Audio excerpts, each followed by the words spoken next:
View on Spectrum TV. We begin with a high-stake ultimatum. That is, we are starting from Washington, D.C., where President Donald Trump has given Hamas just days to accept a U.S.-backed peace deal for Gaza, warning of what he calls a very sad end if the proposal is rejected.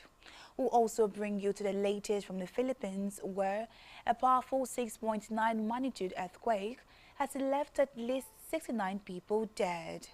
And in America, President Trump is proposing to use U.S. cities as training grounds for the military. He also called for civilian disturbance the enemy from within. These stories and more coming up on Worldview today. Please stay tuned.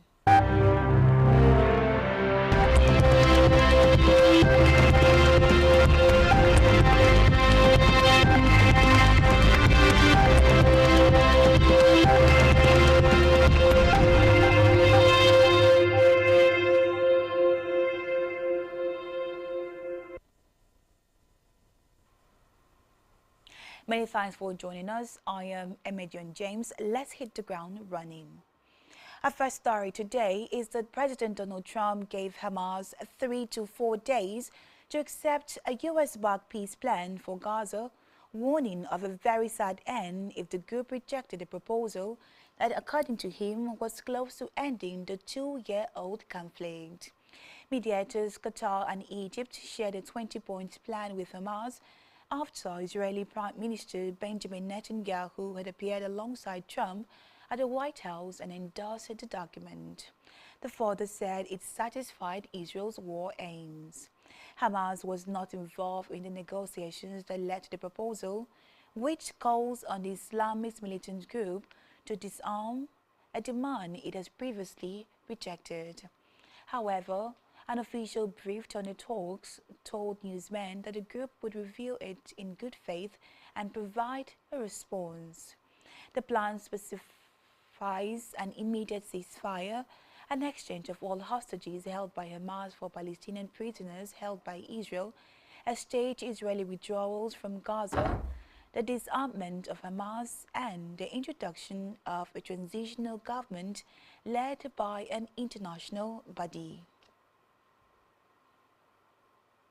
In the meantime, Italian Prime Minister Giorgia Meloni has told a flotilla sailing towards Gaza to stall, saying the latest attempts by activists to deliver aid risks derailing a U.S. plan to end the war. More than 40 boats sailing the global Summit flotilla have been accompanied by an Italian naval frigate, which Italian officials said would stop once the flotilla was 150 nautical miles from Gaza's shoreline. Shortly after reaching that point today, GSF said it was on high alert and that drone activities was increasingly above the flotilla. Meloni said the U.S. proposal had sparked hope of ending the Israel-Hamas war, adding it was a fragile balance which many would be happy to destroy. In the Asian-Pacific region, officials say at least 69 people have been killed in a 6.9 magnitude earthquake in the central Philippines. Cebu province had declared a state of calamity after the earthquake struck at around 2 p.m. GMT. Before and after images showed the extent of the damage, which cracked bridges and roads, as well as destroyed buildings. Another video from Cebu showed people clinging to each other as the quake begins. Rescuers are sifting through rubble for survivors as authorities rush to deliver aid and restore electricity and communication lines. Meanwhile, the Philippines is very vulnerable to natural disasters and lies on the geological unstable ring of fire. The earthquake comes a week after back-to-back typhoons killed over a dozen people, and an unusually wet monsoon season caused widespread flooding, stoking public anger. In the meantime, China's Coast Guard held a National Day flag-raising ceremony on a ship in the waters of the disputed Scarborough Shoal, vowing to stand guard over the Atoll. A major flashpoint, according to them, for diplomatic flare-ups and maritime clashes with the Philippines. Both countries claim the triangular feature in the busy waterways of the South China Sea, but it is effectively under Beijing's control. In September, China infuriated Manila with a plan to set up a national nature reserve there. Coast Guard officers standing in formation on the rear deck of the patrol vessel's Atoll saluted as the Chinese flag was raised. A video showed in a Coast Guard posting on Wednesday in Douyin, known as TikTok outside China. Meanwhile, Philippine Coast Guard did not immediately respond to a request for comment. Still in the Asian Pacific region, parents are desperately searching for scores of missing teenage boys feared trapped under huge piles of concrete after an Islamic boarding school collapsed in Indonesia as pupils were praying inside. Authorities say 91 people were listed as missing after the Al-Khozini school building collapsed while pupils held late afternoon prayers in a mosque housed on a lower floor of the building whose upper floors were under construction. The boarding school is in the East Java town of Sidoarjo, about 780 kilometers east of Jakarta. By late evening on Tuesday, 3 bodies had been recovered, with the vast majority of presumed victims still trapped under huge slabs of concrete. 99 children and workers at the school survived. Away from that, South Korean airport workers will go on strike starting today, the state-run Korean Airports Corporation said. The 2,300 unionized workers at the nation's 15 airports are seeking a better pay arrangement, more rest day, and a safer working environment. A representative of the Korean Public Service and Transport Workers Union, one of the unions participating in the strike, said in a statement. The workers will continue to strike until they reach a deal with management, the representative told newsmen. The strike comes as many South Koreans take trips abroad during the nation's Thanksgiving holiday of Chuseok, which falls in early October this year. The workers are mostly in charge of airport facility maintenance, such as cleaning, arranging cars, and managing parking lots, according to the Union and Korean Airports Corporation, which is in charge of operations at airports nationwide. In the meantime, South Korean President Lee Jong-myun said today the country's defense budget for next year would rise by 8.2% to 66.3 trillion won, that is $47.1 billion, adding that peace would only be possible on a strong foundation of security. Lee made the comment on South Korea's Armed Forces Day, highlighting the importance of self-defense capabilities. Lee said the momentum for cooperation and shared prosperity is weakening across the world, and they are entering an era of increased conflict where every man has to protect itself. The South Korean leader, who is pursuing engagement with North Korea, said that peace would be possible on a strong foundation of security. He said the country's defense spending was already 1.4 times North Korea's gross domestic product. We'll take a quick break right now. When we return, U.S. cities should be military training grounds, Trump tells generals. Do stay joined to us for these and many more right after this breather.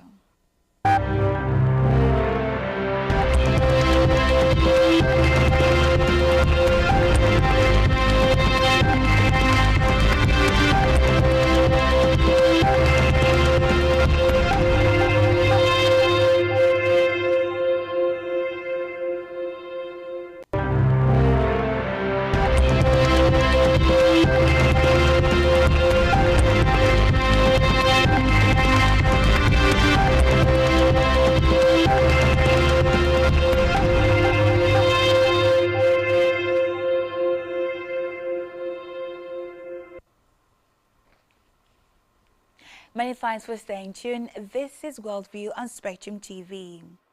U.S. President Donald Trump has said he wants to use American cities as training grounds for the military. In an unusual address to hundreds of military leaders assembled from across the world, Trump described civil disturbance as the enemy from within. He also added that the situation won't get out of control once they are all involved. This comes after Trump deployed National Guard troops to Washington, D.C., Los Angeles, and Portland, Oregon in a crackdown on crime and to support immigration enforcement. The president repeated his criticism of Democratic-led cities, including San Francisco, Chicago, New York, and Los Angeles, and indicated that he would continue his policy of using military for law enforcement. Meanwhile, security was extremely tight for the address at Marine Corps Base Quantico, a sprawling 35,000-acre facility in Virginia. The summit represented a rare gathering of so many senior personnel in one place. Generals and admirals stationed around the world listened silently to the two men's remarks. Hensec Defense Secretary acknowledged that the move may exclude some women from serving standards. The move may exclude some women from serving. He also added that standards must be uniform, gender neutral, and high, Hensec told the crowd. He further outlined his vision for cultural shift at the Pentagon and a greater warrior ethos, he echoed by Trump, who spoke afterward. His speech focused on the culture of the U.S. military, training, leadership, and fixing decades of decay, including DEI, that is, Diversity, Equity, and Inclusion Program, and also the promotion of a RICS Advanced Officer Course.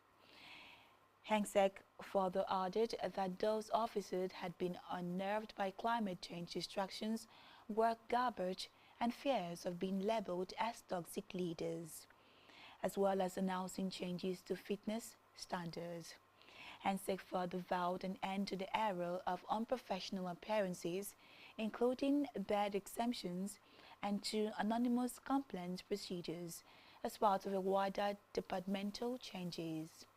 Illinois Senator Tammy Duckworth, a military veteran, told newsmen she was worried about what Hensec's remarks would mean for the future of the U.S. military. Meanwhile, Defense Secretary Pete Hensec also spoke, declaring an end to work culture at the Pentagon and announcing a new male-level physical fitness standards for military officials. Meanwhile, the U.S. government shut down much of its operation today as deep partisan divisions prevented Congress and the White House from reaching a funding deal, setting off what could be a long, crawling standoff that could lead to the loss of thousands of federal jobs. There was no clear path out of the impasse, while agencies warned that the 15th government shutdown since 1981 would halt the release of a closely watched.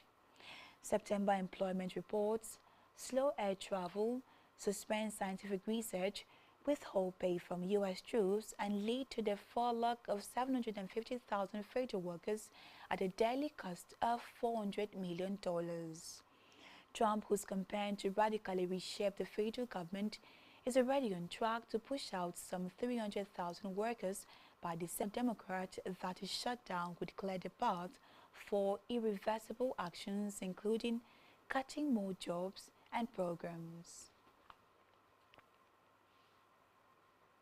In this next report, a U.S. judge rejected a bid by Sean Diddy Combs to overturn his criminal conviction on felony prostitution-related charges. Now, this is after prosecutors said the hip-hop mogul should spend more than 11 years in prison. U.S. District Judge Aru Subramania in Muhammad found overwhelmingly evidence of Combs' guilt related to his treatment of his two former girlfriends, rhythm and blues singer Cassandra Ventura, and a woman known in court as Jane. However, a U.S. judge rejected a bid by Sean Diddy Combs to overturn his criminal conviction and felony prosecution-related charges, after prosecutors said the hip-hop mogul should spend more than 11 years in prison.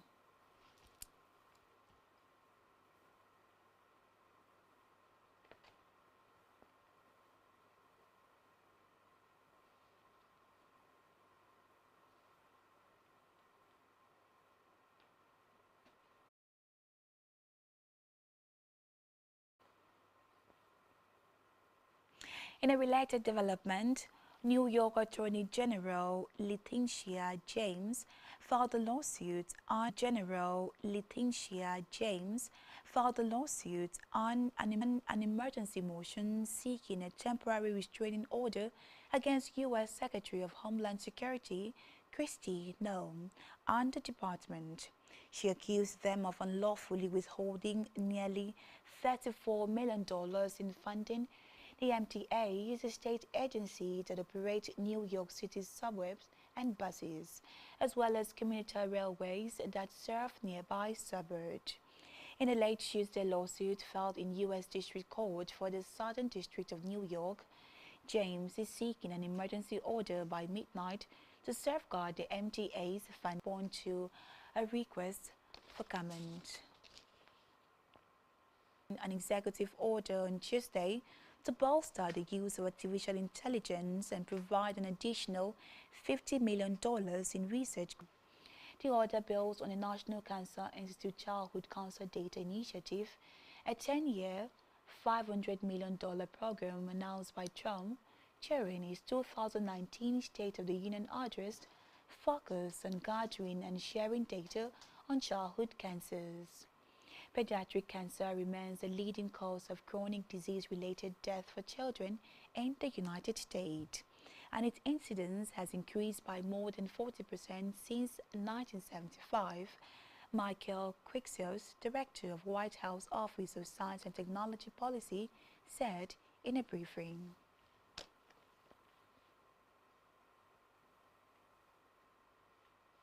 Lastly, on Worldview Today, former Democratic Republic of Congo President Joseph Kabila has been sentenced to death in absentia for war crimes and treason.